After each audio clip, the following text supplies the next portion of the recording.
With what we covered in the last video, you may be wondering whether it really is possible to get your site ranked now. How do you go about carrying out SEO for your site in this day and age? Well, let's take a look at some modern SEO practices. The first thing to do is to fill your site with as much relevant content as possible. Notice how SEO and content marketing naturally go hand in hand already? Again, this content should be long form, at least occasionally, and should contain links to other sites. Again, the same things that make your content high quality for your readers are the things that Google wants to see. Do some keyword research to find what people are searching for and what you should try to target to get the ideal traffic to your site. You can find the volume of people searching for specific terms by using Google's keyword planner. Come here to adwords.google.com/keyword planner and then sign in using your Google ID. It's all very straightforward.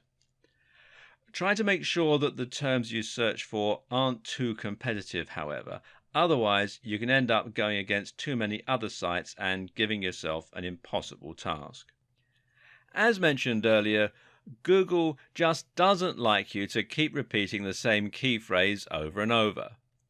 Instead, the objective is to lace it into the content a few times as naturally as possible, while also including synonyms and related terminology. This should happen naturally and it should never distract the reader. From here, you can go about building links from high-quality, relevant sites.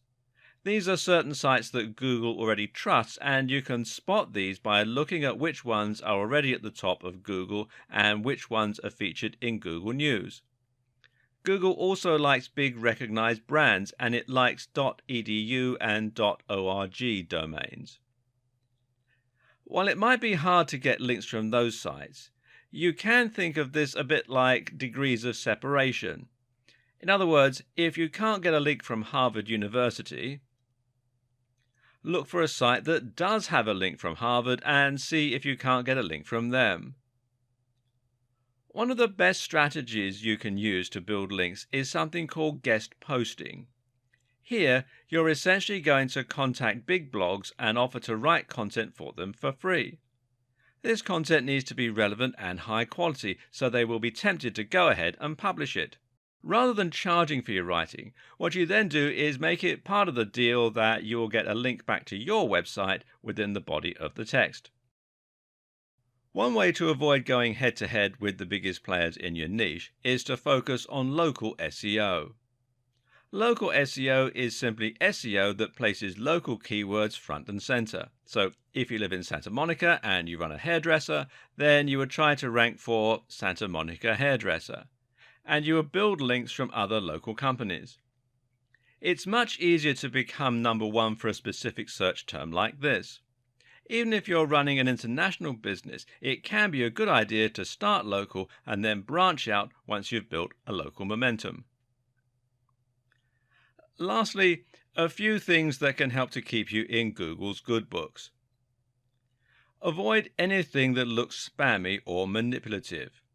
Try to avoid patterns and encourage your visitors to share your links online. That's what Google really likes to see, sites with lots of links on the strength of their quality. One way to do this is to write link bait. This is content that is so useful, so interesting, or so shocking that other people want to link to it and include it in their debates or share it with friends.